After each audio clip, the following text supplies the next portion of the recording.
It was way back in 2020 that I was finally learning to lift weights the right way. I was focusing on strength. I had come across a life-changing book called Starting Strength and the companion follow-up to that called Practical Programming, written by Mark Ripito and co-written by Andy Baker, who has been my coach ever since. I'm in his barbell club, and he's been on the podcast a couple times. The first time was the episode you're about to hear, episode 60, way back in the early days. And he came on and we talked about some really good stuff here, some programming principles, which are always important, whether you are young, older, on the older side, whatever your experience level, whether your goal is to improve strength or performance or body composition, because his background is extremely varied, working with all types of, lifestyle and athlete-focused lifters. And the way that he programs and thinks and even discusses this stuff is very much focused on balancing not just the result you want to get, but having fun doing it and doing it in a healthy way that, allows your body to last for years. And this is why I gravitate to him, and so many of my lifter friends and my clients do as well. So I don't mind promoting him as much as I possibly can because he's one of the best out there. Enjoy today's episode. Listen to it all the way through. If you've heard it before, I would encourage listening to it again because there's so many nuggets about, the benefits of strength training, about linear progression, about tendon and ligament health, about listening to your intuition, and on and on. I mean, he just has so many nuggets that he drops. So check this out. Enjoy this episode with Andy Baker. Any type of training that you do is going to be better than if you're not. But right. The physiology is still basically the same. And that was a big thing for a long time. They said, well, body part splits don't work for, natural guys. Natural guys need to do full body or upper lower or that type of stuff. And that's not necessarily true. Welcome to the Wits and Weights podcast. I'm your host, Philip Pape, and this twice-a-week podcast is dedicated to helping you achieve physical self-mastery by getting stronger, optimizing your nutrition, and upgrading your body composition. We'll uncover science-backed strategies for movement, metabolism, muscle, and mindset with a skeptical eye on the fitness industry so you can look and feel your absolute best. Let's dive right in. Welcome to another episode of Wits and Weights.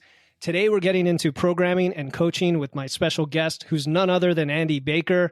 We'll get into programming principles for lifters of different ages and experience levels, whether your goal is to improve strength, performance, body composition, or even just have fun but effective workouts.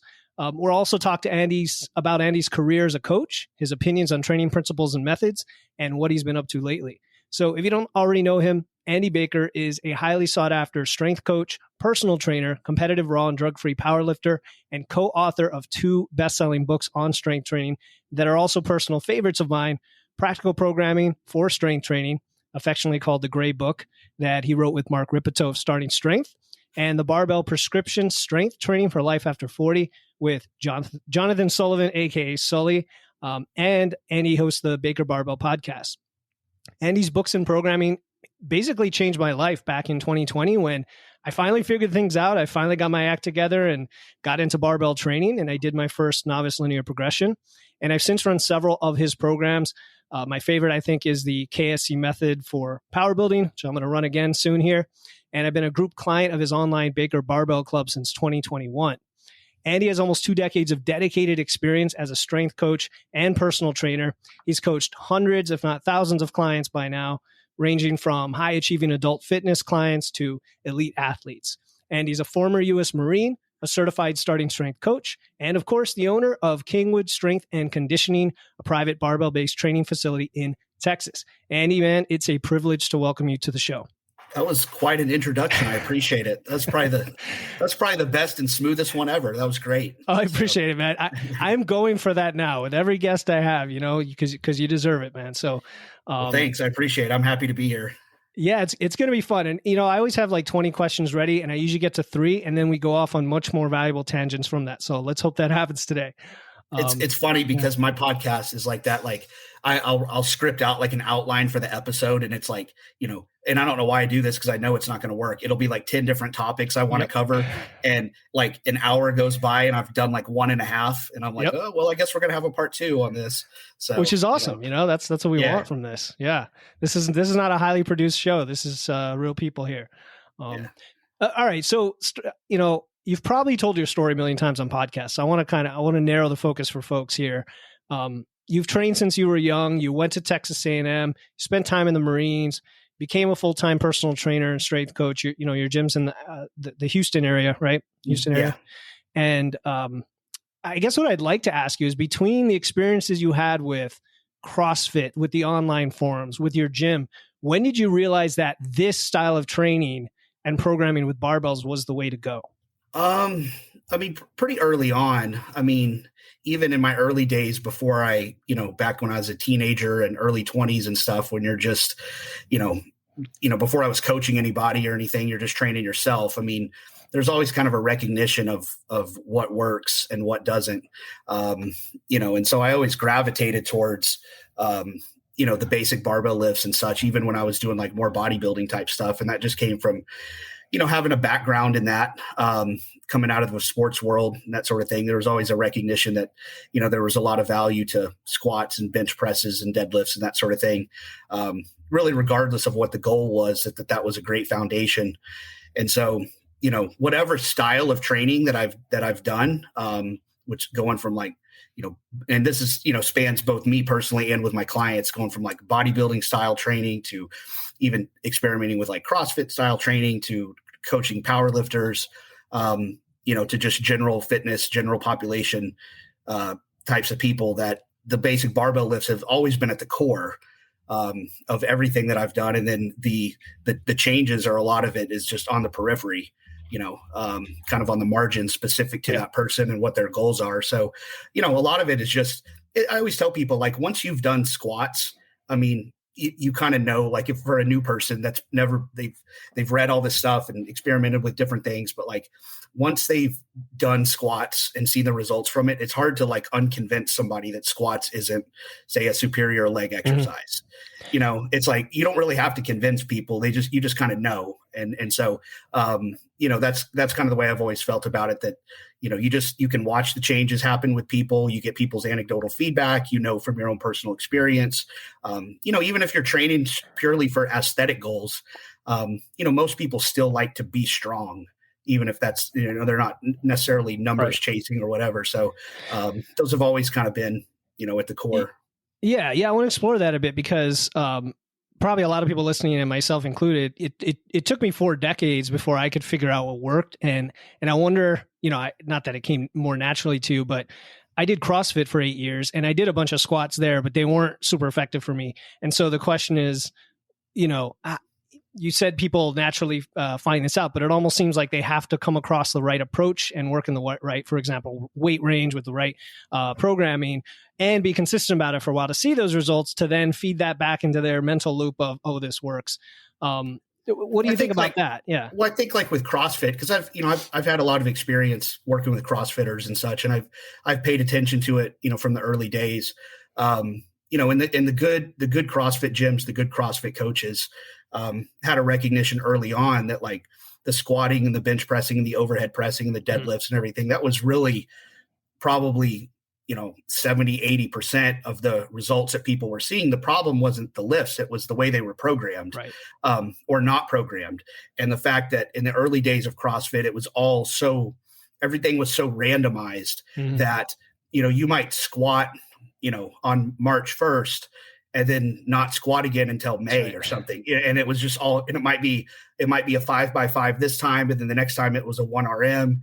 And then the next time it was 3 sets of 10 or so. So it was just, or 10 by 10, Andy.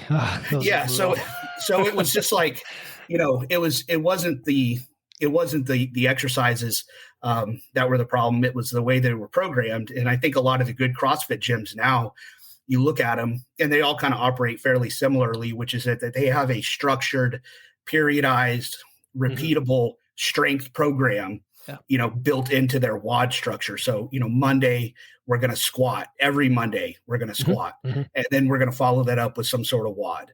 And then Tuesday we're going to bench press, and we're going to program these lifts, and we're going to do them repeatably, and we're going to progress them on with some sort of framework that makes sense. And then, Friday we're going to deadlift. Every Friday we're going to deadlift, and then we're going to do a WOD, and the WODs complement what you're doing with the main barbell lift, and they don't interfere with what's coming the next day. And that's the difference between, like, I think CrossFit now versus CrossFit in the very early days was the idea that completely and totally random was better than programmed. And, the reality is it's really not, because Right. if you've got squats on Tuesday and you do, 400 meters of walking lunges on Monday, well, I mean, that's just retarded. I mean, there's no reason to do that. And so that was kind of the really early days of CrossFit, was this idea that good exercise needed to be completely and totally random, regardless of how little sense that it made. Doing high volume kettlebell swings and then the next day doing heavy deadlifts, that sort of thing. It's not, and, the gyms that wanted to stay in business and not burn out and injure their clients kind of figured it out. Yeah. Yeah. I mean, so the principles of what you're talking about here, for anybody listening who may have not been able to find something that works for them, is the progressive overload, the programming, the being consistent and developing something over time. And perhaps folks that go to the gym, the Gen Pop, that haven't found a gym like yours or haven't found barbell lifts, or just, it's random as well, just because they don't know what to do. So that's really important. All right. I want to talk about, Rip a little bit and your relationship with him, because that just probably comes up a lot. I listen to him all the time too, in his podcast, and just the guy's got a great personality. It's just very unique. I understand he was a mentor and friend of yours. You shared a similar vision, this repeatable approach to lifting, whether it was based on anecdotes, like you said, working with tons of clients, based on the biomechanics and bar path and all that good stuff. And then you collaborated on the 3rd edition of Practical Programming. How did you become friends with him, and how has that evolved to this day? Well, early on, the way I stumbled upon Rip, is the way a lot of people did, was, he became kind of known, let's say nationally, or to the broader audience via CrossFit. And this was in the early days of CrossFit, and I don't pay attention to CrossFit now, so I don't know how they do things. But in the early days, they brought in all these subject matter experts to teach these, kind of independent skills that were a part of the broader CrossFit regime. And so they had Mike Bergener was the Olympic weightlifting guy. They had like a jump rope guy. They had a kettlebell guy. They had all these guys and Rip they brought in was the basic barbell guy. So they brought him in to teach squats, bench, overhead press, and deadlifts. I don't know how Glassman found out about him, that somehow Glassman knew about his book, Starting Strength, that he had written, but it was not, at the time, Starting Strength was not real widely known like it is now, but CrossFit kind of introduced it to the world. So I became familiar with Rip via CrossFit, but at that time, CrossFit wasn't as big as it is now. And so, at the time I was in the transition of getting out of the Marine Corps. I still lived in California. Rip was from Texas. I was from Texas. I was moving back to Texas. I had started to train clients while I lived in California, and I had planned on, starting a coaching practice when I got back to Texas. And I was using a lot of this stuff from Starting Strength with the clients that I was coaching. And when I eventually opened my gym in late 2007, early 2008, I was using Starting Strength linear progression, and some of the other programs, the early programs for Practical Program, the intermediate stuff. I was using a lot of that in a commercial setting with real people, which, really that's kind of the only place that it counts as a coach. You have to be able to apply this stuff in the real world, or otherwise it's just theory and looks good on paper. Sure. If it doesn't actually work with real people, then as a coach, it's not really a viable methodology. And at the time, Rip was a moderator on this obscure strength. This was before social media. Might have had MySpace or something, but at the time, yeah, but like Facebook and Instagram and none of that stuff was what it is today. It wasn't even around really, I don't guess. But anyways, Rip was a moderator on this kind of obscure strength training forum called I think it was strengthmill.net.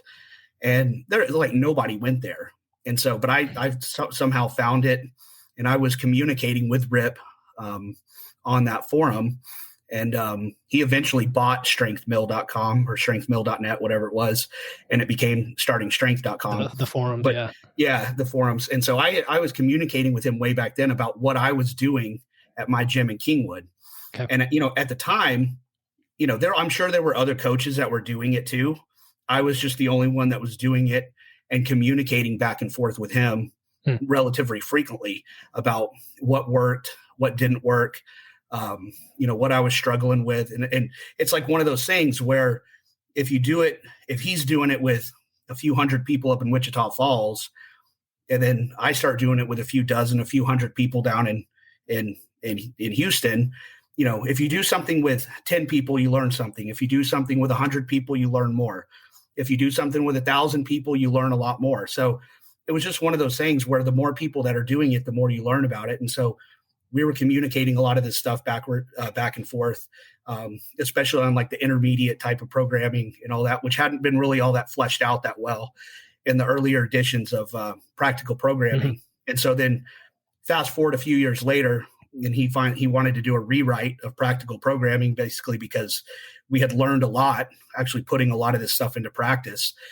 And he's like, hey, you've been doing this stuff as much as I have been, or, Rip also just isn't that interested in programming. He'll tell you that. And he's like, I want you to come on board with me and we'll do this together. So it's pretty cool. Yeah. I brushed off my my issue of practical programming, which I did read, just so you know, because there's a running joke that, have you actually read it? And yeah, his acknowledgement to you was about you're like a numbers guy and, you're the programming guru. So are all the programming examples in there, everything from the Texas method and the splits and everything, is all that your section of the book?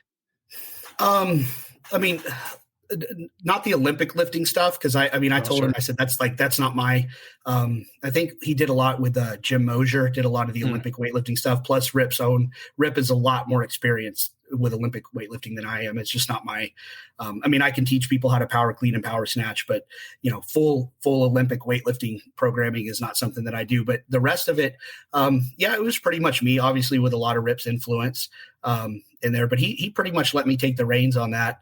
And go, and then he would, there was stuff on there that I would propose and he didn't want to have in there. So we took it out and, that sort of thing. But for the most part, it's mine. And, it's one of those things where, you put a few example programs into a book, but you can't put everything in there. And so there's a lot of there, and there's stuff that we've learned since then that, we would probably go back and add, but it's like, at a certain point, you can only do so many rewrites, of a book. And we've gone back and kind of looked over it, over the past couple of years. And, I think most of it's still, there's nothing in there I'd say, oh, no, I don't agree with that anymore. Sure. Totally got to take that out. I mean, there's stuff in there we could have clarified more or, expanded on more. Who shouldn't run the Texas method because everyone wants to run it, Yeah, I mean, there's a never ending there. I mean, that's going to go on forever. Yeah. If we did a 4th edition, there would be, if a few years from that, there would be things that we'd want to go in there and clean up and clarify. But, after a certain point, you just have to put stuff out there and realize it's never really going to be perfect, but it's still pretty good. I think, and so I still stand by the work, and I think it's a good starting point for most people, for at least to understand the basic concepts around programming. The problem is, and this is why we kind of joke about people don't read it, is they do tend to look at, they do tend to just kind of skip over all the text and go right to the programs, which are all just examples. And it's hard because none of those are written for any specific person. They're all just kind of generic, but people follow them like a cookbook, and they don't necessarily give themselves the latitude to adjust and tweak based on the principles that are outlined in there. And if you don't understand the broader principles, then you don't know how to necessarily make those adjustments. And so, and granted, it is hard. I mean, for the average person to self-program, it can be difficult. It is, yeah. No, it is. But what I was going to say is that if you were to have an addendum to that book today, I would tell anybody just go to the Baker andybaker.com, go to your training page, and those are effectively a bunch of programs that you've worked out over the years and have selected the best of, and you charge for them, but they're super reasonable. And you take those and then ask you a question on how to tweak it or read practical programming, you kind of get a good sense for how to work through it. And you've helped me with this over the past couple of years where, now I've got a shoulder issue. Now I'm in a cut. Now, I've got this thing going on in my life. Now I need to go from 4 to 5 days. And those are the kinds of things where the principles matter. And once you've kind of gone through that process a few times, I think you can get pretty good at it, but so it's not for everybody. Like programming is a skill for sure. And I think you've got that. Yeah, I mean, even like if you look at stuff like heavy, light, medium training, I mean, that's just a very generic way to kind of organize the stress of a given week. But within that framework, I mean, we gave a few examples in the book, but there's an infinite amount of examples you could give when you start rearranging exercises, sets, reps, volumes, and intensities. I mean, there's an almost endless amount of permutations you could do that would more or less be heavy, light, medium stuff. And then there's like a lot of programs I do that are, kind of heavy, light, medium, but not exactly. And so that's where I tend to be less rigid than I think a lot of my readers and clients are. They read it and they're very rigid in how they apply it. And I think a lot of them are very surprised that I'm not as rigid. It's true.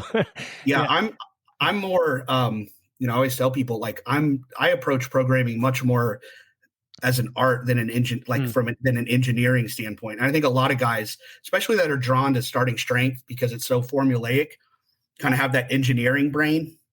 Yep. And they really like the structure, but overly so almost. And so I think a lot of people are surprised to figure out how kind of loose I am with some of that stuff.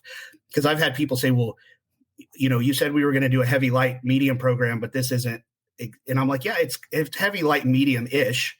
Yeah. It kind of is. It's just but it just works. I mean, so it's like whether it fits 100% neatly into this package doesn't really matter that much. It's true. Yeah, no, when people ask you a question on the forum and they're like, can I do this or this or this or this or this? And you're like, sure. Like, yeah, those will all work, for what you're trying to accomplish. They have a great thing at the starting strength seminar. And I hope I'm quoting this right, but Nick Delgadillo is kind of the programming guy now with starting strength. And he does a great job. I mean, I tell people, I trust Nick, as much as anybody, maybe even more so than me with a lot of the basic barbell stuff. He's really good at it. And he has a good thing in there in the programming section is like, before you ask a question, ask yourself, one, does it matter? And two, and I think two is something like, would the best option be to just try it and see? Sure. And that's kind of what people are like, exactly what you just said. They're like, well, can I do this or should I do this? And it's like, try it and see, man. Like both could potentially be right. Like I can't tell you, is 4 sets of 5 or 4 sets of 4 going to be better for this movement? Like how could I know with that degree of precision, especially from somebody that I don't even coach, closely. And even as somebody that I do coach that closely, and I've made this point before, like most of the stuff that we do from a programming standpoint is more or less guesswork. There's no way to know on any given day where you can say, well, when I squat today, should I be doing 4 sets of 5 or should I do 4 sets of 4 or 5 sets of 4? Like you can't really know that. You're kind of just saying, well, based on where we're at and who I'm working with and the loads that we're with, and I'm going to say it's true. And your recovery and how you feel that day.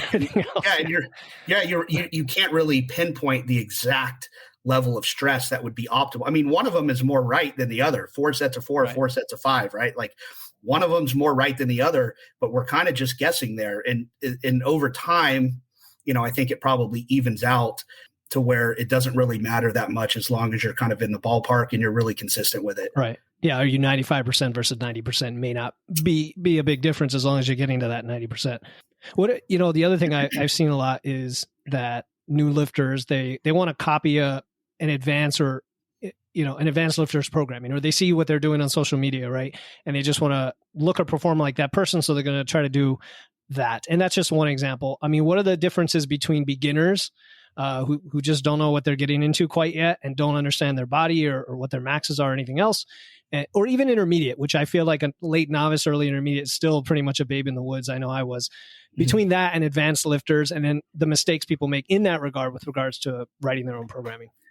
Well, one is the terminology. Me and Rip have both said this, that I think if we had it to do over again, we would probably change the terminology away from like novice, intermediate, advanced. I mean, I think novice is correct, but the reality is like this, let's say the starting strength progression, depending on who the athlete is and who we're working with, you're looking at anywhere from potentially as short as 6 weeks to as long as 6 months, with 6 months being really long. Like that's someone that starts out really small in most instances and gains a lot of weight through the program and does everything right.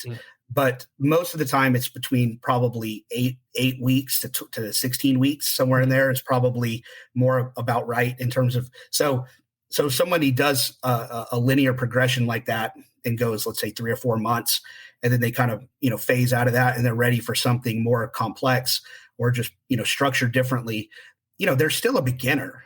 They're on the intermediate training, but the way that we defined it in there was that, someone that's an intermediate at this point could only progress on a weekly basis. There was no day-to-day progression left. They couldn't progress between Monday and Wednesday and Wednesday to Friday, that they were on more of a kind of a weekly type schedule. But, if you've only been training 6 months, you're still a beginner. If you've been training a year, you're probably still really a beginner, even though technically you may be into kind of late stage intermediate training, the way that we defined it. And kind of the same thing with advanced is that people look at advanced programming and they think, well, I'll never be advanced. Like that's for like an elite competitor or whatever. But really advanced training, the way we define it, is just, it's any type of progression that is longer than week to week. In other words, you can't progress between this Monday and next Monday. Your progress is going to be slower than that. And really anybody that's been training for, I don't know, 6 to 8 months or a year for sure is really going to be kind of in that advanced territory. And the differences between intermediate and advanced training are often so hazy that there's a case to be made that there's not even really a point in making a distinction, because the line between the two are so blurry that you could really make the case that we just have kind of novice training and then post-novice training. Right. It could vary by lift even. It probably will, vary by lift. A lot of people will make more, longer linear progression on maybe a deadlift than they will an overhead press or something like that. That's going to require different type of programming. So, so that's one way to, it's just understanding that the rate of progression is going to slow a little bit sooner than you think that it is. Sure. So, and then speaking of a beginner, then is there any scenario where you would not recommend someone follow the starting straight novice linear progression or something close to it? Is there any scenario you can think of? So, yeah, I mean, a lot of times I do, even with novices, I put them on. It still basically looks it looks very similar. Like if you laid the programs out on paper next to each other, but a lot of times I'll use a 4-day split with somebody even right from the beginning, as opposed to the full body structure. And that a lot of times that just that may have to do with somebody's schedule. At the beginning, I think the first few weeks for sure, like full body programming is the easiest, simplest way to do it. The problem with it is that as somebody gets stronger, is that the workouts take a long time. Right. And so certainly if you have somebody that has kind of competing, is competing for resources with the lifting, let's say they play sports or they do any type of really other outside activity. We don't generally recommend people engage in a lot of aerobic activity while they're doing, it's better to take that time and just get stronger. But sometimes people don't have the option. If they're playing a sport or whatever, they have to do, they have to practice and play the sport. And a really long, drawn out full body workout is either too time consuming or just too draining on the recovery. So doing something like a 4-day split, Monday and Thursday is bench and overhead press and chin ups or something. And then, Tuesday and Friday is just squat and deadlift and you're out the door, something very simple like that. It's still basically all the same lifts. It's still progressed within the week. Nothing really changes other than you're doing an upper lower split versus a full body split. And it makes the workouts a lot shorter and easier to recover from. So, but in terms of the lifts, I mean, when I work with older people, for sure, I mean, you're going to have certain people that can't always do all the lifts. I mean, for sure, you're going to the lift that most people can do actually is the deadlift.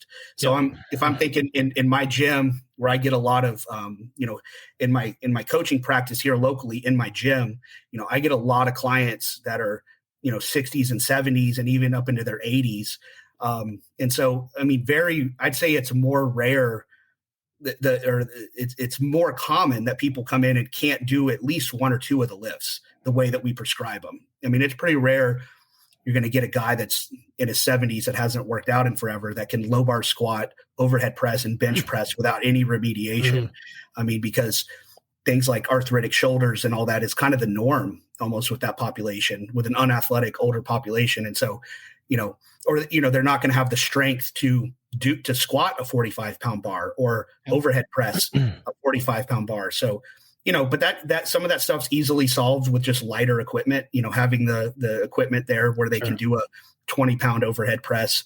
A lot of my older clients, I may have them start deadlifting with light kettlebells first before I progress them to a bar, and I'll have them, we'll get up to where they can do a 50-pound kettlebell and then move them to a 65-pound barbell, that sort of thing.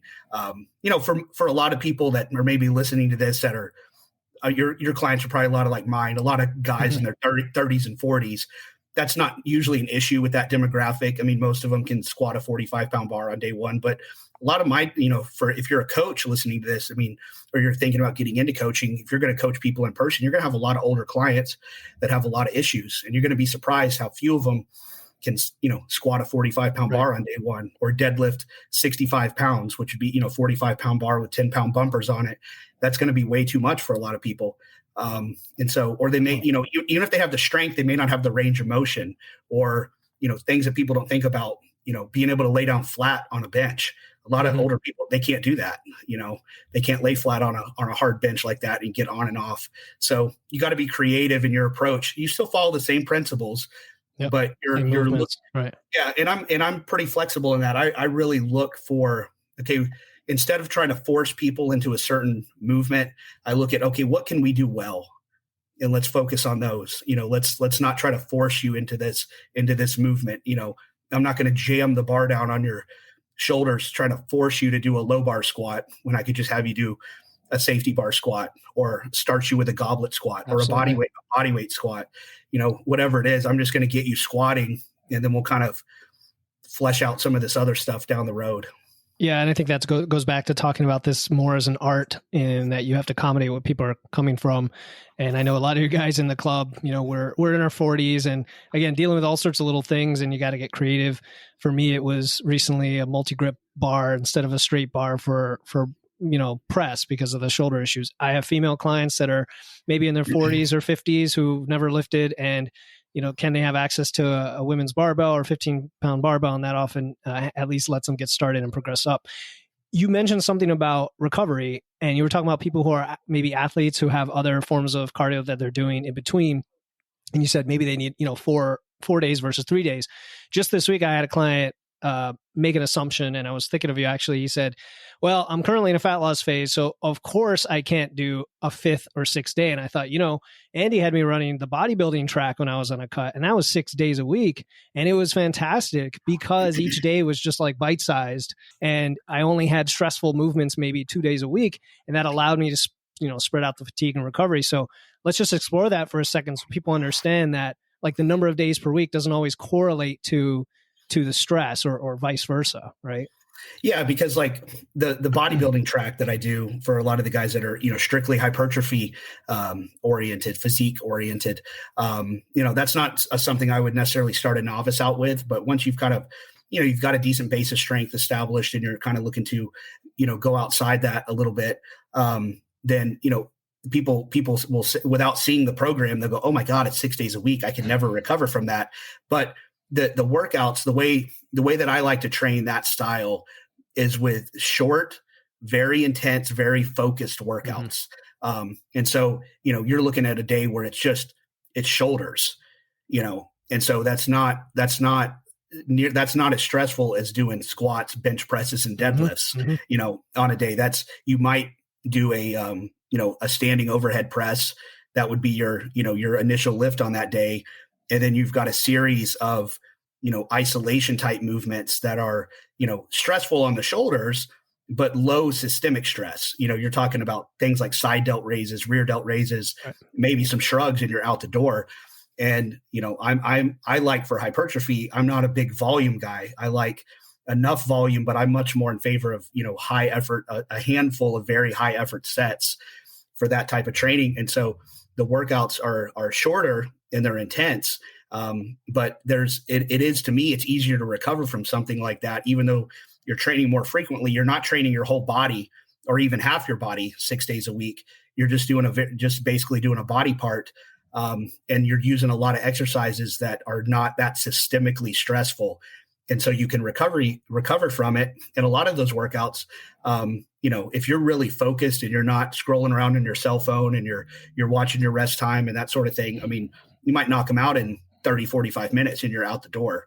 And that's kind of how I like to train. And if you're going to combine that, say with cardio, aerobic activity, it's a lot easier to do that than if you're trying to knock out a full body workout or even half a body, a full upper day or a full lower day, even is much harder than that, just doing a body part type split.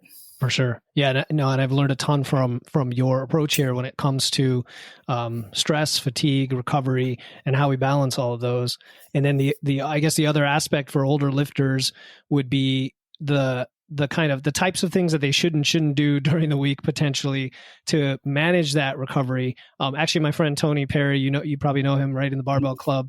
A lot stronger guy than me. He's always getting on me for that. So I hear you, man.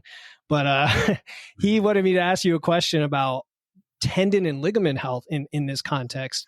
Whether there's anything older lifters maybe shouldn't do, whether it's sprinting or Olympic lifts or anything like that. Maybe explore that a bit in terms of tendons and ligaments. Well, yeah, and it's like high speed activities for sure, especially when you're not accustomed to them. That's the thing. It's one thing, like there's a difference between doing sprints when you're 40, when you started doing them in college and you've maintained a sprinting regimen for into your 20s and 30s. And yeah, maybe you've moderated it down. You don't do as many or as frequent or as fast, but you've never stopped those activities. You've always played recreational basketball or whatever it is that you do. You've maintained those. Just like with anything else, your body is adapted and conditioned to those stresses. There's a big difference between that and a guy that's 45, 50 years old that says, okay, I'm going to start doing sprints now after not having done that for 25 years or 30 years. That connective tissue is not adapted to that. It's not that you can't do them, but you just got to be really careful about introducing that kind of stuff.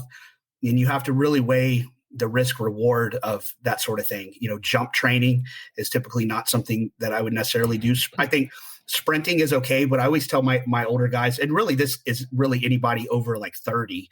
So not just, there's really no reason why somebody our age should be running 100% max effort sprints. You get whatever benefit you're going to get out of them by running at 80, 90%.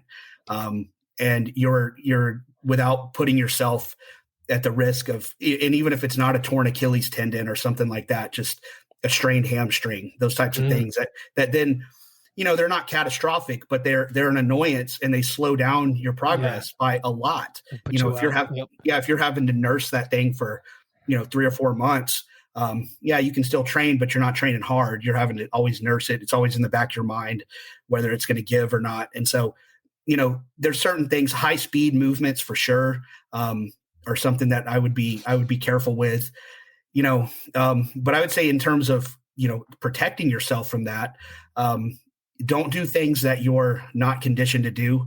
If you're not used to training heavy, you need to kind of acclimate to that.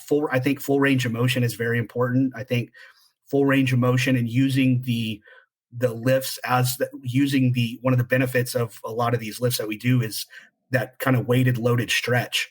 I think is actually I think it helps prevent injury. And I think it's good for the joints to be taken through their full, not excessively long, but not doing a lot of heavy partial movements. You got to be careful with like dead stop movements from the pins. Those are movements that sometimes I'm careful with. Pin squats, dead stop, rack bench presses, those types of things where I like those movements. But as you get older, those types of movements can be hard on the connective tissue. And then just paying attention to your own body and your own body's feedback to you about the things that might cause pain or your own injury history.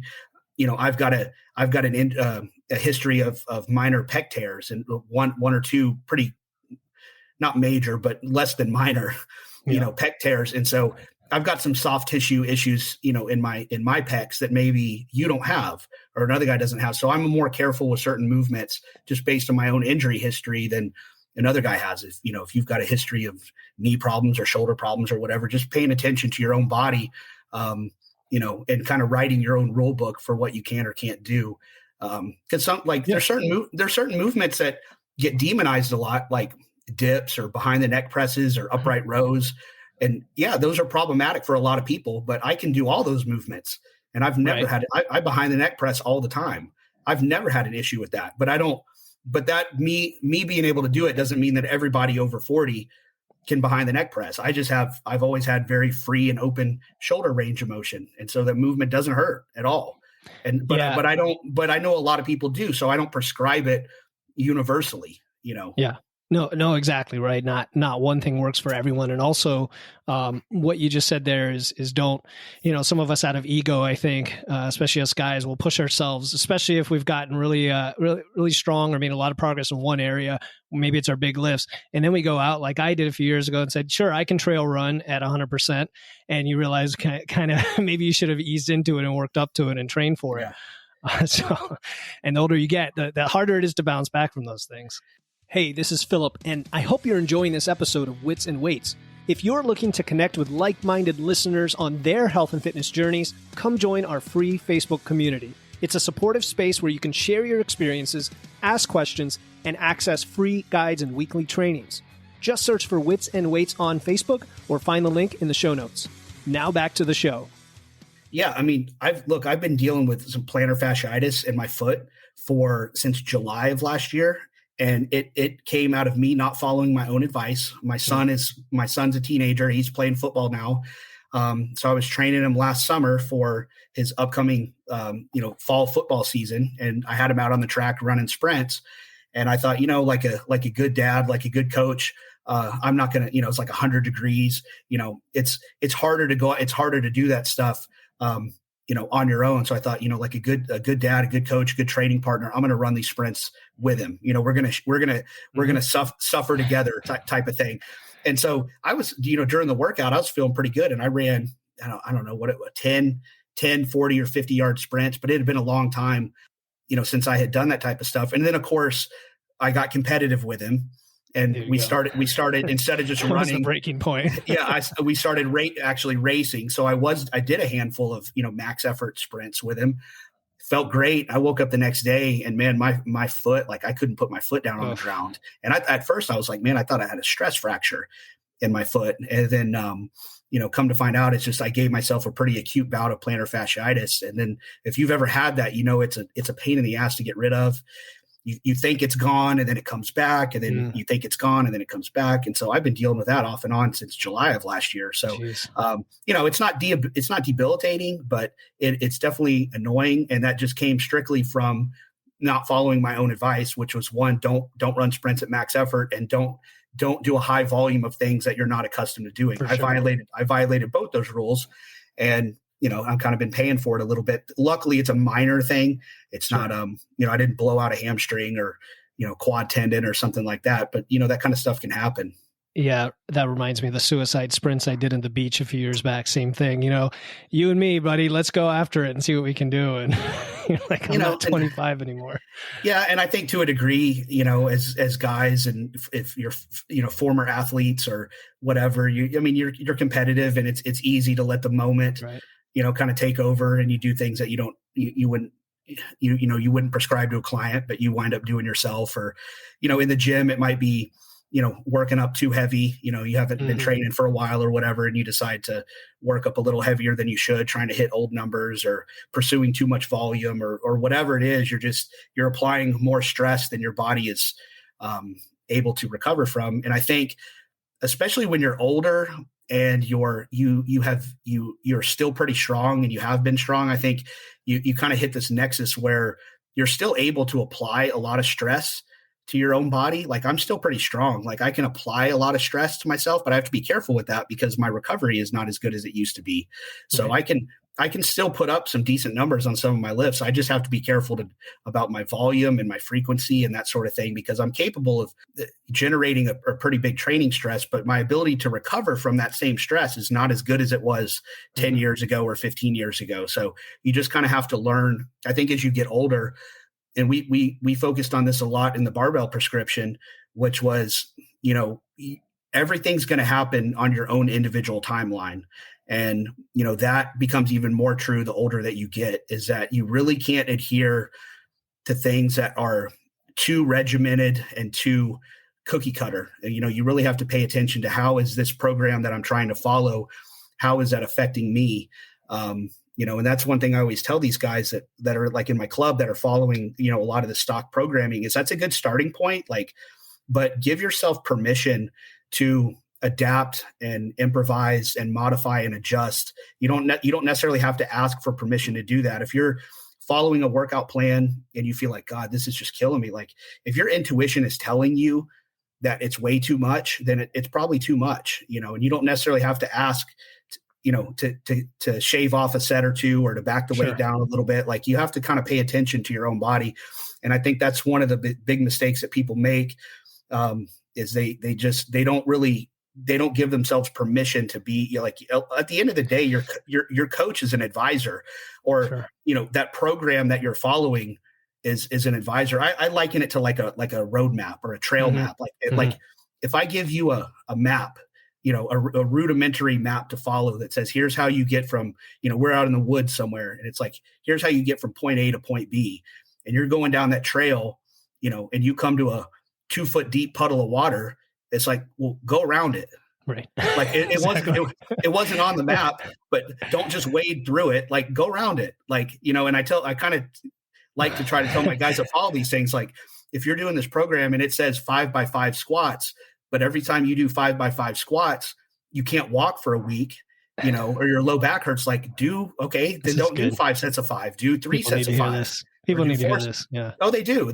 Yeah. And I'm going to be the first guy and that's going to tell you to do that, because when I put out a program for people to follow, I'm that program cannot possibly be optimal for every single person that's going to follow it. It's going to get you, it's going to get you in the ballpark. It's going to get you pretty close. And I think that's good. And so a lot of people are against, stock programs or stock templates for that reason. But I think it's just like a handwritten, little map is still going to be better than just walking through the woods blind.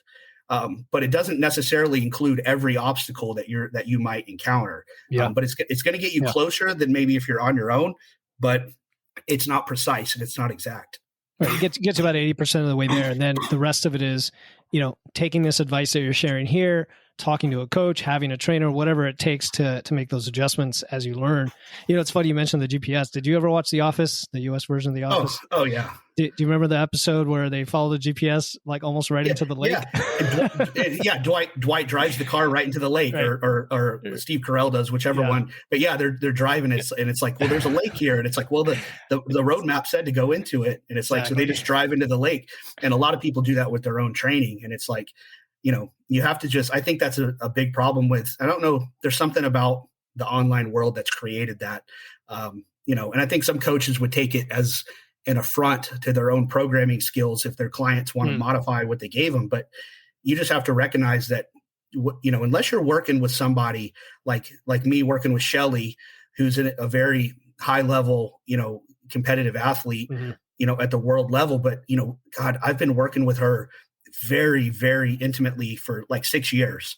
So with her, I can pretty much, I think, pretty much down to the set, or pretty damn close, get really close to what's optimal.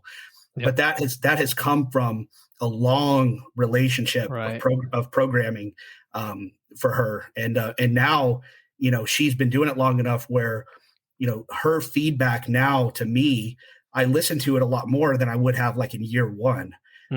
So when she's saying this is too much or this is not enough, at the beginning as a coach, when you're working with people, for a guy that's only been training a few months, you're like, okay, I'll kind of make a note of that. But sure, but I'm your coach and I know better. So listen, right? You don't blow it off. But a lot of this stuff, they don't know enough to to make a lot of these but the longer somebody has trained, the coach becomes much more of an advisor than, and I kind of give them stuff, but I give them much more agency to make their own, it's kind of like a football coach does with a really experienced quarterback with Tom Brady.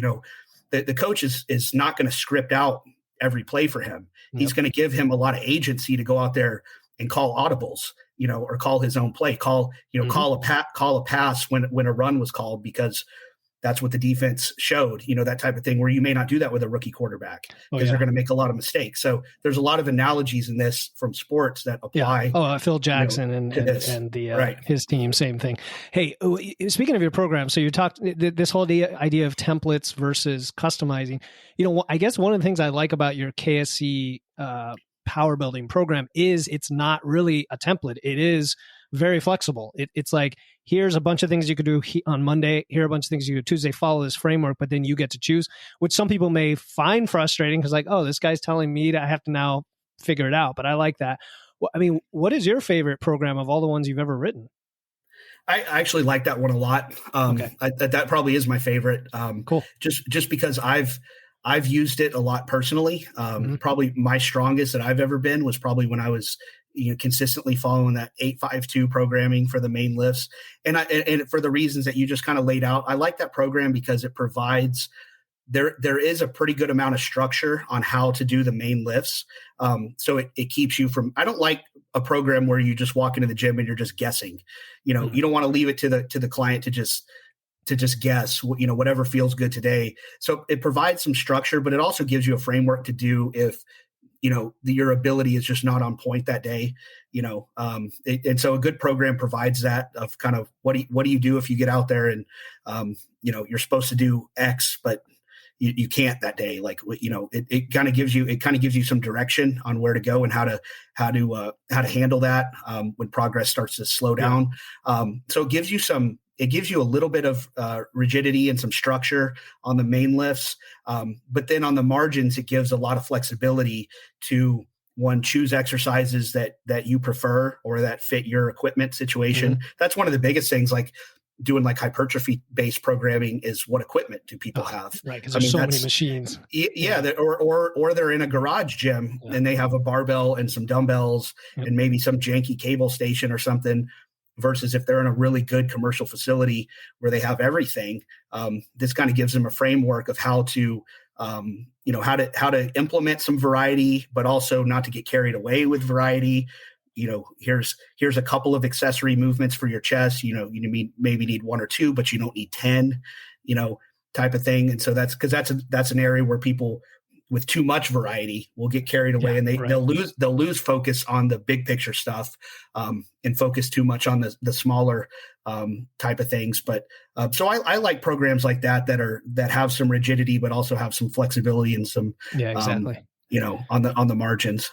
It kind of reminds me of flexible dieting on the nutrition side, where, you got your calories and macros, but you go ahead and pick the food. It's similar thing here. You've got your 852 structure and you've got your days, but pick the movements.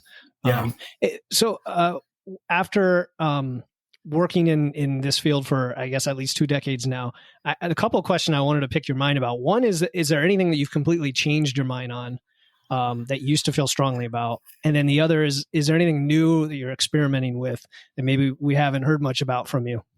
I don't, it's hard to say if there's anything that I wholesale used to believe that I just don't believe anymore. I mean, definitely maybe the way that I do some stuff is, well, for sure, the way that I do some things is different. I think fundamentally, I more or less believe, and I think, that's the thing when you work with real people in the gym, I think you kind of see what works. And if it worked 10 years ago, it's still going to work now. It's not like, well, this is old, so it doesn't work anymore. No, if it worked, I mean, humans haven't evolved that much in 10 or 20 years. So, I mean, I think you get better at just maybe being more efficient, with what you're trying to do, but more or less the stuff that worked 10 or 20 years ago works now. I think a lot of people too, they look at as a coach, you have to kind of come up with your own system that you follow, and you have to get really good at working within a system or a couple of systems, and you can't try everything or do everything. So it's like, if somebody will be like, well, Baker does this, so he obviously thinks that this other thing doesn't work. And it's like, I just don't exclusive. Yeah. I just don't use it. And people do that with nutrition. I heard Mike Israel the other day on an Instagram post or something, and he was right about this. It'd be like, people see him, he's like eating an orange, and they're like, well, why aren't you eating an apple? He's like, it's like, well, I'm just eating an orange. Like, it's not that I don't like apples. I'm just eating an orange. And it's kind of like that way with programming. It's like, I'm programming and training a person this way. It doesn't necessarily mean I wholesale believe that this other way doesn't work. That's just not what I do. And I wouldn't know how to use it as well as some other coach uses it. So I don't do it. But I've always borrowed from a lot of different systems. So I don't have like one thing that I do necessarily. My system is a conglomeration of a lot of different stuff. Right. So I beg, steal, and borrow, and then I assemble it kind of into my own thing, which I think is what most coaches wind up doing. And then I think where I'm pretty good at, I think my strength as a coach, it's being able to take, an approach that I know how to use and applying it to the right person. Right. Individualizing it. Yep. Right. Yep. I know how to use the conjugate system with people, let's say, for instance, and I like the conjugate system, but I don't universally apply the conjugate system to every single client that I train, because it's not appropriate for every single client that I train, but it's very appropriate for other people. And so I try to match the programming structure, the programming style to the person that I'm working with, not only with their goals and their experience level and their abilities, but even just their individual preferences. Some people like a lot of variety and they want to learn new things. They want to be constantly challenged. And for them, like a conjugate approach is really, really good. And a conjugate system, for the people that, it's very deep, but it's a lot of variety and different exercises and that sort of thing. And so that type of system. Go listen to your multi-part podcast episode on it, which is great. I'm not gonna break the whole thing down here, because that's another hour. But it's that system will work well for a lot of people that want to do it that way. But for a guy that doesn't like to train that way, he wants to peel everything back except for just the bare minimum basic stuff. He wants a minimum number of exercises. He likes the repetition of doing the same stuff over and over and over again. Then I might use more of a heavy, light, medium structure with that person. And again, it may come down to something. A guy may want to do he may contact me and say, hey, I'm really interested in this conjugate method, but his equipment selection is a rack and a barbell. And I'm like, it may not work that well for you, man. Like you can, but you're kind of trying to force a round peg into a square hole with that. And so you can't rotate through enough variance with that's right. You kind of need more stuff to do that. And so sometimes it's better to just, go with what you have and do the best with what you have. And then trying to, because if you don't enjoy, I'm a big believer, if you don't enjoy your training, so if you're following a system of training that doesn't match up well with your preferences, you're probably not going to be as consistent with it. And consistency is key. And one of the keys to consistency is to actually, all of us have days where we don't want to train and we don't want to go in there and do it, but you have to be following something that excites you, at least to some degree. And so as a coach, I try to match that up as best as I can. Yeah. And that right there is huge. That's a big part of why I recommend you all the time to people, because there is so much variety to choose from, and you'll find something that works for you. And then even in the Barbell Club, it's just the tracks that come out and the variety week to week are great. So last couple of things, have you got time for a couple more questions? Yeah, I got plenty of time. All right. So are you're always open to things? Because I noticed, like in the bodybuilding track, you were big into the rest pause sets and density sets, and you recommend all these different things, which I think are fascinating. The dog crap training and stuff like that. What have you been experimenting with or trying to work through now that maybe we haven't heard of, or is there or if not, is there something that you're personally working on that you're just trying to improve? For the last several years, I've kind of gone back to where I started, which was, I started like a lot of guys did, is, late teens, early 20s with the bodybuilding style approach with the body part split. But looking back, I didn't have enough good information. And so I was doing a lot of things wrong that I still made progress, because I was very, I trained hard. I was very consistent. I always, I understood the importance of nutrition early on. So I got I got good results with that type of training, early on. Plus I was, 19, 20, 21. So if you're eating well and you're training hard, you're still going to get pretty good results at that age. And so, but looking back, there was a lot of things I would have done differently had I had the information that I have now. So several years ago, I kind of went back to that bodybuilding style approach that I used when I was younger. And I thought, okay, with the information that I have now, could I do this better and make it work? And so I did that for a number of years before I started offering, that track out to my clients of, how do I make this kind of body part split type stuff work? Because now I understand a little bit better of why I'd be doing something that I'm doing instead of just doing what I felt like, which is kind of how I did it back then. And so, yeah, I think the bodybuilding style of training, applying the principles of progressive overload and that sort of thing to that style of training there would have been a time where I would have said that, that maybe that style of training didn't work, because you've heard that before, like body part splits only work for advanced athlete or, enhanced athletes. So, and that's really not true. That if you're on gear, you're anabolics, any type of training that you do is going to be better than if you're not, but the physiology is still basically the same. And so, and that was a big thing for a long time. They said, well, body part splits don't work for, natural guys. Natural guys need to do full body or upper lower or that type of stuff. And that's not necessarily true. You just need to make sure that certain principles are in place, like progressive overload. And I think that's one of the reasons I'm so drawn to Dante Trudell's work and kind of his dog crap system. And again, I don't prescribe the dog crap system exactly directly to people, but I've borrowed elements of it. One of which is just that applying those principles of progressive overload and everything to more of a bodybuilding style of training, which I think is where a lot of guys, young guys especially, that train in that vein, where they go in there and they have an arm day, let's say, and they do a lot of volume, a lot of sets and reps on their arms and all that kind of stuff, and they still don't see any progress, any growth. And a lot of that is because, like I was when I was that age, I really wasn't thinking about progressive overload. I was thinking about, well, how can I go in and just destroy my arms? How you're just trying for what's the most massive pump I can get? How sore can I get? How fatigued can I get?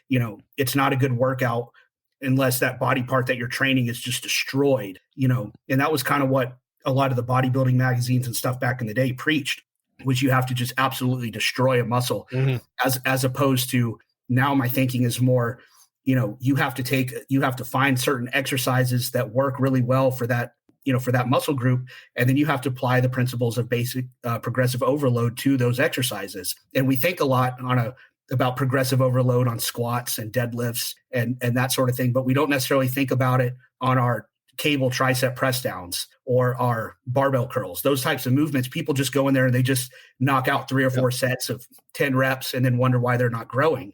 Well, it's like if you're doing a cable tricep press down for 10 reps with 100 pounds, in a few months, you need to be doing 10 reps with 150 pounds. And if you're not thinking that way on even those small exercises, you're not going to see the type of muscular growth that you would if you were, applying those principles of overload. And so it's the same thing. I mean, people recognize that on their squats. If you want your legs to grow, you need to take your 225 squat and turn it into a 315 squat.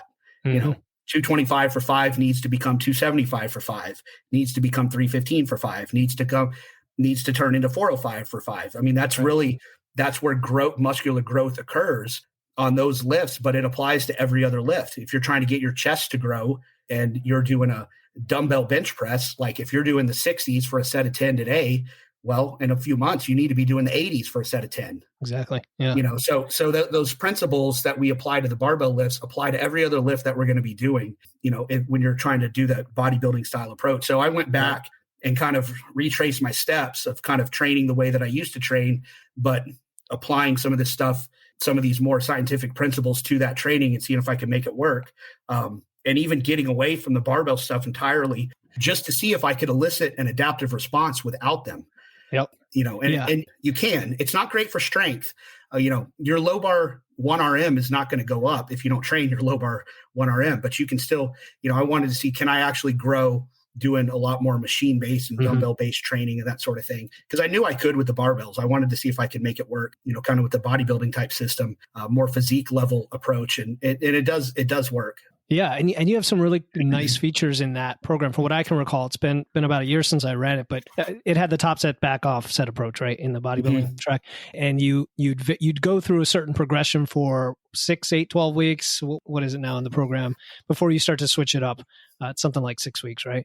Yeah, I'll do basically 6 weeks, and then I'll deload people. And again, is that optimal for everybody? The idea is that if you know that we're gonna kind of load for 6 weeks and then deload and then kind of reshuffle some of the movements, then you're trying to kind of maximize. You're trying to pushing. push. Yeah, it's a psychological thing for sure. Yeah, you're going to try to push that. Your bench press in the 4 to 8 rep range. You're going to push that hard for 6 weeks, and then we may not. The bench press may just go from the first exercise to the second exercise, and then and be in the 8 to 12 range instead of the 4 to 8 range. But you're still trying to apply those principles of progressive overload now, just within a different rep range and in a different order. And so all that type of stuff, I've kind of figured out a way to long-term kind of make it work. Yeah. And it's a lot of fun, and you're still hitting plenty of compound lifts in there, in a variety of rep ranges. And like you said, it's not always the big 3, which can be refreshing actually when you're kind of getting tired of doing the same lifts over and over. Yeah. And then I also ran it during a cut, and you had suggested that as one of the higher, priority programs potentially because of the auto regulation and the recovery. You said something in one of your articles you wrote: stay out of the bulking cutting purgatory, pick a goal and get there. Bulking usually erases your abs, and cutting usually erases your PRs. Just deal with it, right?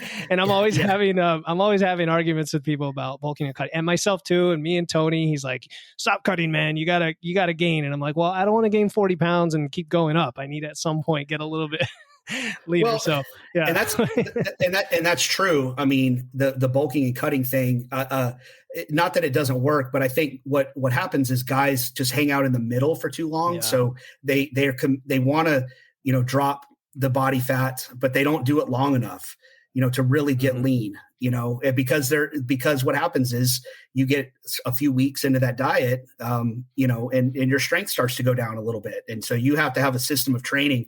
Like, that's why I don't recommend, when guys are going on a cut, I don't recommend them following some sort of barbell based strength program that has them working up towards a peak, like working up towards a 1 rep max, because you're asking the stress to go up, up, up, up, up, up, up, while your recovery and your nutritional resources are going down, down, down, down, down. Mm-hmm. Like, that's a bad combo.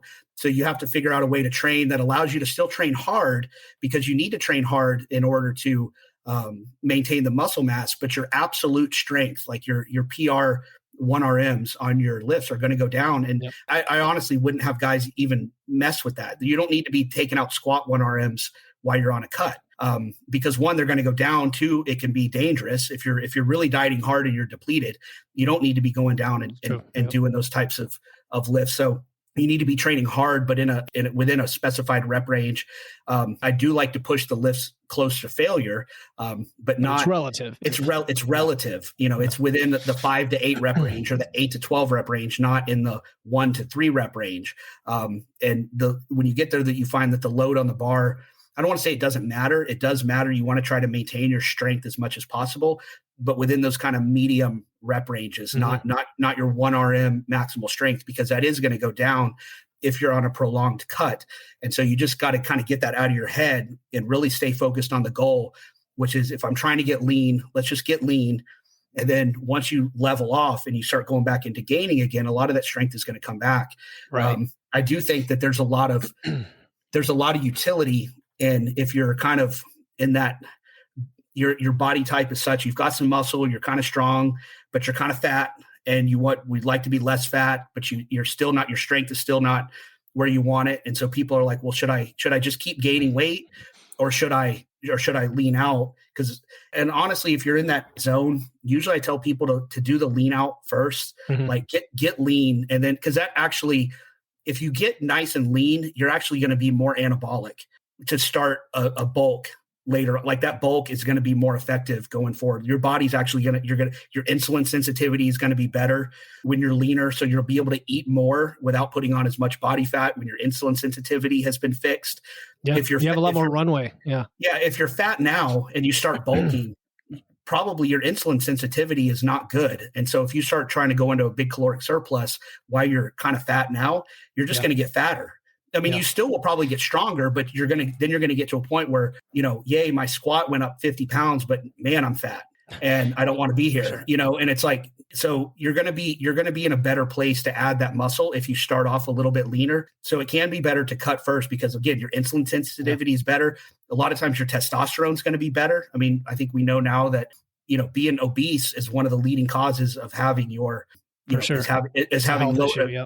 low testosterone. And so I think all of those markers are going to be better and are going to enable you to have a better bulk if you get lean first. Right. If you're already lean now, you don't need to get down into single digit body fat necessarily. Right. Because you could easily do that later. Right. Exactly. I've also seen the scenario where someone, especially new lifters who've never lifted before, could get some of that body recomp, right? They can stay at maintenance potentially if they're not excessively heavy and really need to lose that weight right now for health reasons. Maybe sit around at maintenance and enjoy some of that body recomp that the rest of us can't get anymore to that extent, and then figure out where do you want to go, because you might see, hey, the waist size has gone down, the muscle mass has gone up, and I haven't lost any weight on the scale, but now I'm good to bulk. It could go that way too. Yeah. Yeah. And I think cardio plays a role in that as well. If you're, it kind of depends on where you're at. If you're very overweight, if you're carrying a lot of body fat, you're not happy with the way that you look and you feel, you're probably more going to be, especially if you're older, you're probably going to be more on the, you need to get the weight off first. Yeah. But if you're just kind of in that like skinny fat type of thing, or you're just moderately overweight, you can oftentimes get a little bit of a recomp just by cleaning things up, making not necessarily eating a lot more or a lot less, but just eating better, making better food choices, and being more consistent with it, not having, and this is something we all struggle with, not just being good on your diet, Monday through Thursday, but, Friday night. I mean, a lot of people do really good on the weekend. I mean, during the week, and then on the weekend, they drink too much, they eat bad. I mean, I'm certainly guilty of this. Yep. And then, they kind of never really gain any traction because those couple days over the weekend keep screwing them up. And I think cardio sometimes it can help to kind of smooth out the edges of an imperfect diet. I don't like people to get in the mindset of I'm just going to eat whatever I want and then do cardio to try to undo it. But, most people's diets are not perfect all the time. And so adding a little bit of, just kind of moderate intensity, that zone 2 cardio, or what do you want to talk about, 2, 3, 4 days a week for 20 to 40 minutes at a time, that can help. It can help you to eat more, and you'll be more satisfied with your eating. You're less likely to binge because your caloric intake is a little bit higher. And that can kind of help as well. Yeah, that's the thing. I actually just talked to Brandon DeCruz about the high energy flux lifestyle, right? And he was talking about that as well. The idea that we want to eat more and move more. We don't want to eat more. We don't want to eat less, move more. We don't want to eat less, move less. You want to have both kind of up there, because now you're fully filling the tank. You're feeling your lifts. You're feeling better. And a lot of this is how you feel too, right, Andy? It's just when you talked about eating better, I imagine that's going to help with digestion, how you feel, how you recover, how you sleep, everything else. It does. And then the other thing with that, I just had a conversation with a client, I guess a day or two ago. And this is something, if you work like I do, and you probably do, you work with guys that are in like their 30s and 40s and 50s, that can be a high stress time of life. That's where your career is really busy. You have young kids a lot of times. There's a lot of pressure on you business-wise, financial-wise, marriage-wise, kids-wise. And so a lot of times when you're in that situation and you're wanting to, lose some weight too, and guys are wondering, well, should I diet or should I do cardio? Here, one of the things you got to remember when you're in a situation where you're stressed, you're in a high, and it's not really going anywhere, right? Your career is not going to get any easier. Your kids are still there for 10 more years. You've still got job pressures and all that kind of stuff. That a diet, a very restrictive, low caloric diet, very low carb, very repetitive diet, that you're less likely to stay with that when you're in a high stress environment. That's going to lead to a lot more binge eating and going off track. And so I would rather a guy in that situation eat more, because that's going to satiate him better. It's probably going to lead him to less binging and overeating. And so feed him more, but have him do some cardio on top of that in order to get towards that deficit. And one, you'll discourage kind of those cyclical patterns of binging and being restrictive, binging and being restrictive. And the cardio in and of itself is a good stress reliever. Yes. There's a lot of evidence that, that type of work is good at reducing stress levels. And so that's the approach. Cause that's a debate people always have. Should I diet harder and not do the cardio because it's potentially catabolic, or should I do cardio and eat more? And so that's just something to think about for a lot of the people that are probably listening to this, that are probably in our age, and in our situations in life. Is that something to think about? Is, yeah, for sure. Feed yourself a little bit more, but then do the cardio to kind of get yourself closer to the deficit. Yeah. And even walking, I mean, walk as much as you can is a great form of cardio that's also low stress, and people don't do enough of it. We're all sitting around desks, and you might go to the gym and think that you're working hard, and that's the only time you move, then that could be part of the issue right there. All right, Andy, I want to ask one more question. Sure. And I ask this of everyone. It's what one question did you wish I had asked, and what is your answer? Oh, man, that's a tough one.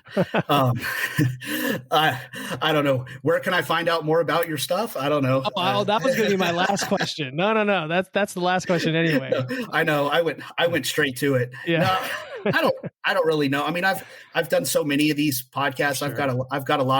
I've been out there a lot. I've got a ton of articles, my own podcast, that sort of thing. So, I mean, anything that people want to know about my opinion on stuff, it's out there somewhere, and so that's, I don't know. I don't really have a good answer for that. I'm sorry. I should have prepared better. Okay. Then I'll throw it out for you. Is there like any entertaining story or something from your career that, I don't know, you've never shared on a podcast, or haven't told, the public? Oh yeah. No, most of those I don't want told, to my millions of listeners, Andy, come on. Yeah. From my, probably just, I think a lot of people that they don't know a lot about, like, some of the I've got a pretty diverse background in where I've trained and how I've trained and who I've trained with and everything. And I think that's helped me become a better coach of just I spent I was of that age where I grew up in gyms before the internet, and that was really helpful, I think, to where that was back in the days where when you went into a gym, people shared more, people didn't have headphones on. And it was more common, I think, for young guys like me, teenagers and stuff, to go up to the big guys in the gym, the big, strong guys, and, ask for advice, or they would freely come over and give the advice, but in a very helpful way. There's just so many of those stories of guys that I've met over the years. I mean, some of which, guys like Kurt Kowalski and stuff that people would know. And then other guys that were just in gyms that I've trained at over the years that, people don't have any idea who they are. And I haven't kept up with them. I don't know where they are, but just all the guys that have come up and said, just one thing to you, just one exchange that you've had in a gym with somebody that stuck with you, that helps you, even if it's just a little tip of how to do an exercise versus, a more fundamental way of thinking about, how you train. And a lot of that for me was just observational, just, watching, being in gyms around people, not watching people, not watching people's Instagram stories, but watching, being in a gym and watching how guys trained for years at a time. The guys that you would want to emulate, the big, strong lifters that, watching what did they write about on social media, because it didn't exist, but what did they actually do day to day, week to week, that made them have success. And you start to see certain patterns with that, over time. And so I think that's something that people miss now, is that most people get their information from social media, and there's so much conflicting information, and one guy saying, oh, you should do this, and the other guy saying, no, you should do that. And I think people look for the differences in people's approaches rather than the commonalities. So that's one thing I've always tried to look at is, I know with whoever I'm going to, whatever source of information I'm going to go to try to gain some knowledge from, I know that there's going to be a certain amount of things that they say that I disagree with, or maybe don't understand, or whatever. But I try not to focus on the things I disagree with. I try to focus on the things where people agree, and try to find the commonalities of what works between these different camps that you might see, or between different lifters that have success in bodybuilding or powerlifting or whatever. What are the commonalities that people do versus what are the things that they do different? And I think what you learn is that there is no one magical approach that works for everybody. I mean, even if you look at elite level powerlifting. I mean, in a way, everybody's kind of doing the same thing, but if you go get the top 20 lifters in the world, they're on 20 different programs. Right. They're not all just following one thing. And so I think the only thing that you can deduce from that is there's a lot of potential things at work, and try to really drill down on what are the commonalities, and then finding out, on those different things, what are the things that would work for you and apply to you, or apply to your clients. And so, that's just kind of always been my approach of just being an observationalist and trying to see the commonalities instead of the differences between people in different camps. Yeah. And I could respect that it's like this discerning open-mindedness you have. It's not that, it's not that everything goes, but there are principles, there are universal principles, and you recognize that, and you're not dogmatic or rigid. And this is a great takeaway for folks, is to just keep that in mind as they go through their journey. Because this is, at the end of the day, we want this to just be a fun part of our life that gets us to be healthy, fit, strong, and we want to enjoy it along the way, right? For the decades that we do this. So absolutely. So, all right. Now the question, where can listeners find more about you and your work? Just go to andybaker.com. That's the kind of the hub. That's all my articles are there. Products and services are there. And then the Baker Barbell podcast. Also, if you want to search that up. Absolutely. I'll put those in the show notes as well. Baker Barbell Podcast, and of course, andybaker.com. You're always putting out a ton of really cool articles. If you're on your email list, you get interesting musings every week about some cool stuff that I really don't hear anywhere else. So check those out. And man, Andy, this was a pleasure. It was even better than I expected. I really want to thank you for coming on the show. Yeah, thank you for having me. I enjoyed it. I'll be back anytime you want me. Thank you for tuning in to another episode of Wits and Weights. If you found value in today's episode and know someone else who's looking to level up their wits or weights, please take a moment to share this episode with them. And make sure to hit the follow button in your podcast platform right now to catch the next episode. Until then, stay strong.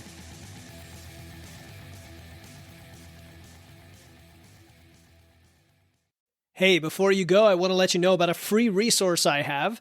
They are free guides on everything from fat loss to eating out to building muscle to managing hunger to figuring out the best macros for you, and more being added all the time. You want to get the most out of these podcasts and your time to look and feel your best, and these free guides will give you a quick and easy way to know what to do. If you want to get your hands on these completely free guides, you can head over to witsandweights.com/free. That's witsandweights.com/free to get your free guides and level up your results today.